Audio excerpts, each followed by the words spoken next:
ஸ்ரீ சங்கரா TV நேயர்களுக்கு வணக்கம். சுபதினம் நிகழ்ச்சியில் அனைவரையும் சந்திக்கிறதுல மிகவும் மகிழ்ச்சி. இன்னைக்கு மே மாதம் 9ஆம் தேதி சனிக்கிழமை. இந்த நாளுக்கான 12 ராசிக்கு பலன் மற்றும் பரிகாரத்தை பார்க்கலாம். அதை தொடர்ந்து நமக்கு ஒரு கேள்வியும் உண்டு. இன்னைக்கு பாத்தீங்கன்னா மேஷ ராசியில சூரியன் மட்டும்தான் இருக்கிறாரு. 2ஆம் இடத்துல சுக்கிரனும் புதனும் இருக்கிறாங்க. அதனால மேஷராசி நேயர்களுக்கு தனஸ்தானம் குடும்பஸ்தானம் சூப்பரா இருக்கு. ராசிநாதன் 12ஆம் இடத்துல இருக்காரு. ஸோ இதனால் வரைக்கும் வீட்டுல எல்லாம் குழப்பம்லாம் இருந்ததுன்னா அது தீர்றதுக்கான ஒரு நல்ல நாள் அப்படின்னு சொல்லலாம். நிறைய முக்கியமான குடும்ப விஷயங்களை இன்னைக்கு நீங்க பிளான் பண்ணுங்க. இந்த குடும்ப விஷயங்களை நீங்க பிளான் பண்ணும்போது உங்களுக்கு எல்லா விதமான நன்மைகளும் கிடைக்கும். பங்கு சந்தையெல்லாம் நீங்க முதலீடு செய்யணும்னா அதுக்கு ஏற்ற நாளாக அமைகிறது. மேஷராசி நேயர்களுக்கு இன்றைய நாளில் நீங்கள் எண்ணிய காரியங்கள் நிறைவேறும். ரிஷபராசி அன்பர்களுக்கு ராசியில சுக்கிரனும் புதனும் இருக்கிறாங்க. 2ஆம் இடத்துல குரு பகவான் இருக்கிறாரு. அதனால தனக்காரகன் சுக்கிரனோட சேர்ந்திருக்கனால ரிஷபராசிக்காரர்களுக்கும் வியாபாரம் தொழில் சார்ந்த விஷயங்கள் ரொம்பவுமே நல்லா நடக்கும். குடும்பத்திலேயே நல்ல ஒரு அமைதி சந்தோஷம் உண்டு.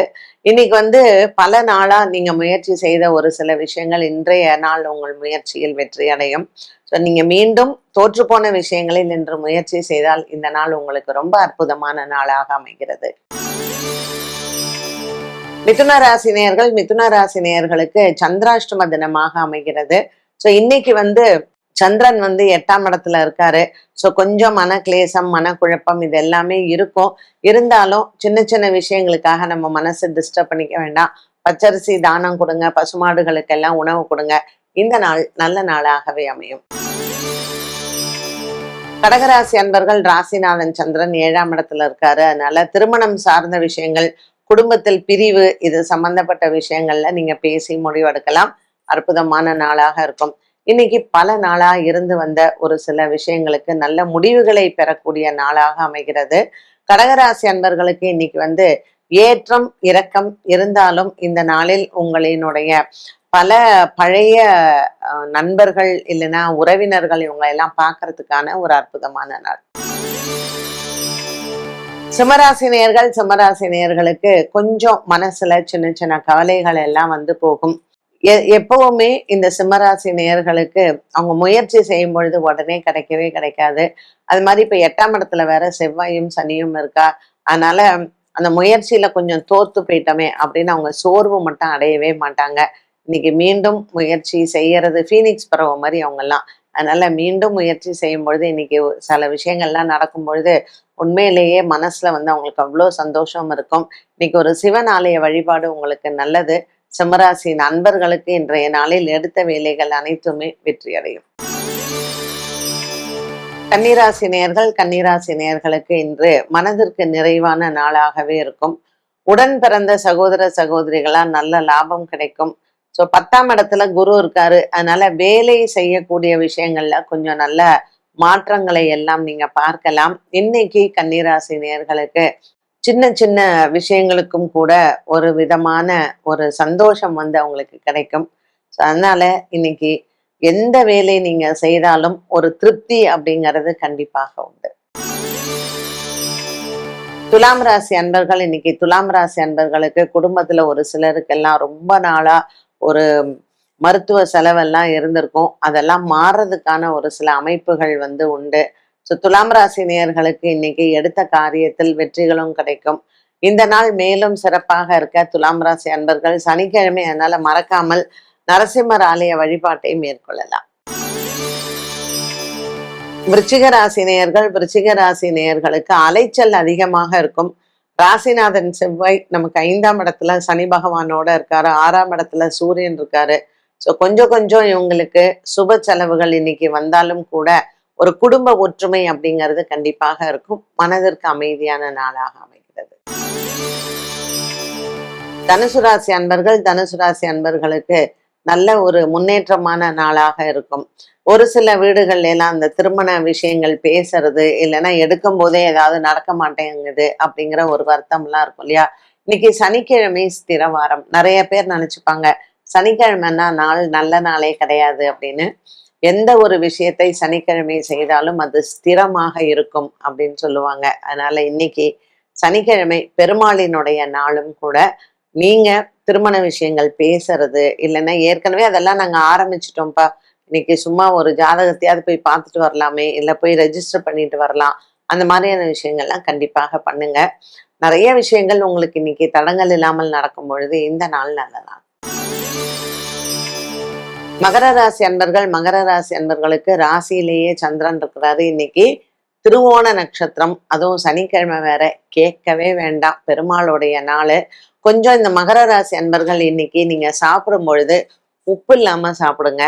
நம்ம நினைச்ச காரியம்லாம் சிலது நடக்கும். ஏன்னா உப்பிலியப்பனுக்கு இன்னைக்கு ரொம்ப உகந்த நாள். இன்னைக்கு ஸ்ரவணம் வேற. ஸோ சனிக்கிழமையில ஒரு ஸ்ரவணம் வரும் பொழுது நம்ம உப்பிலியப்பனை வேண்டிக் கொண்டால் எந்த கஷ்டமான வேலையாக இருந்தாலும் அது நிவர்த்தியாகும். கும்பராசினியர்களுக்கு குடும்ப குழப்பங்கள் தீரும். ராசியில ராகு பகவானும் 5ஆம் இடத்துல குருவும் இருக்கிறாரு.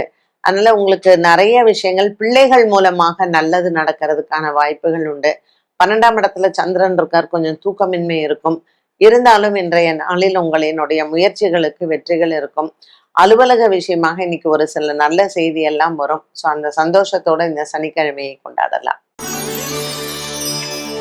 மீனராசி நேயர்கள், ராசியில செவ்வாய் சனி இது ரெண்டும் இருக்கிறதுனால பலவிதமான குழப்பங்கள் மனசுல இடம்பெறும்.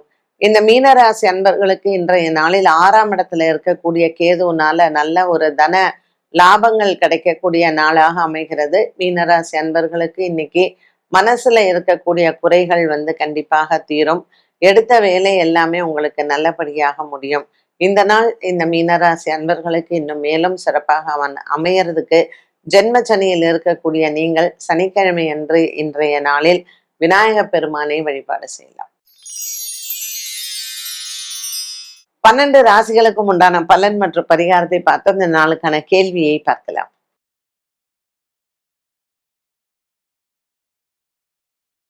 அதாவது வாழ்க்கையில வெற்றி தோல்வி அப்படிங்கிறது எல்லாருக்குமே இருக்கிறது தான். எப்பவுமே ஒரு மனிதனுக்கு வெற்றி வராது, எப்பவுமே ஒரு மனிதனுக்கு தோல்வி வராது. ஃபர்ஸ்ட் அதை நம்ம புரிஞ்சுக்கணும். ஏன்னா நம்ம தோல்வி அடையும் போது வெற்றி அடையவங்களை பார்த்து நமக்கு சைக்கலாஜிக்கலா ஐயோ நம்ம தோத்து போயிட்டோமே அப்படின்னு ஒரு சின்ன மனசுல ஒரு வருத்தம் இருக்கும். கான்ஃபிடன்ஸ் லெவல் ரொம்ப குறைஞ்சு போயிடும். நமக்கு வெற்றி அடையும் போது தோல்வி அடையவங்களை நம்ம பார்ப்போம். இப்ப பரவாயில்ல நம்ம வெற்றி அடைஞ்சிட்டோம் அப்படின்னு ஒரு இருமாப்பு நமக்கு வரும். இது நம்ம யாருமே பெரிய ஞானியோ இல்ல ஒரு பெரிய மகானோ அப்படியெல்லாம் கிடையாது. We are all human beings தான். ஸோ இதெல்லாம் நமக்கு இருக்கக்கூடிய ஒரு சின்ன சின்ன இமோஷன்ஸ்.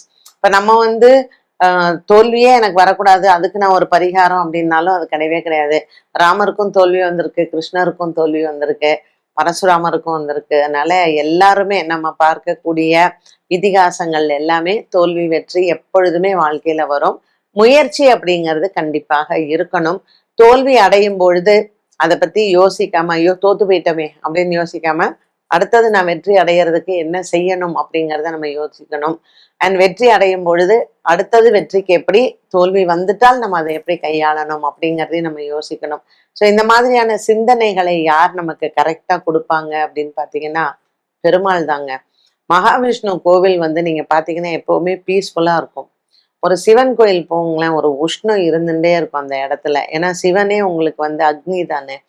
ஸோ மனசுல எப்பவுமே குழப்பம் இருக்கும் பொழுது, இல்லை எனக்கு ஒரு மனசு தெளிவு வரணும், ஒரு தைரியம் வரணும்னா நரசிம்மர் சன்னதி வாசல்ல போய் நம்ம உட்காந்துடலாம். எவ்வளோ நீங்க சுவாமியை பார்த்துட்டே இருந்தாலும் சரி, இல்லை நமக்கு அந்த மனசுல ஒரு தைரியம், அந்த தெளிவான ஒரு சிந்தனைக்கு ஒரு சக்கரத்தாழ்வாரும் நரசிம்மரும் இருக்கக்கூடிய ஒரு சன்னதியில அந்த வைப்ரேஷனே தனிதான். அதனால பெருமாள் கோவில்ல கருடன் சன்னதி, ஆஞ்சநேயர் சன்னதி, நரசிம்மர் சன்னதி, அதோட சேர்ந்த சக்கரத்தாழ்வார், இவங்க எல்லாம் நமக்கு மனசுல ஒரு பெரிய தைரியத்தையும் உடல்ல ஒரு பலத்தையும் கொடுப்பாங்க. அடுத்து நீங்க கேட்கலாம், இப்ப சிவன் சன்னதிக்கு எப்பங்க போகணும் அப்படின்னு சொல்லிட்டு அதுக்கு தகுந்த மாதிரி ஒரு கேள்வி இவங்க கேட்கும்போது நான் பதில் சொல்றேன். என்ன நேயர்களே, இன்றைய சுபதினம் நிகழ்ச்சி எல்லாருக்குமே ரொம்ப பிடிச்சிருக்கும்னு நினைக்கிறேன். மீண்டும் சந்திக்கும் வரை நன்றி, வணக்கம்.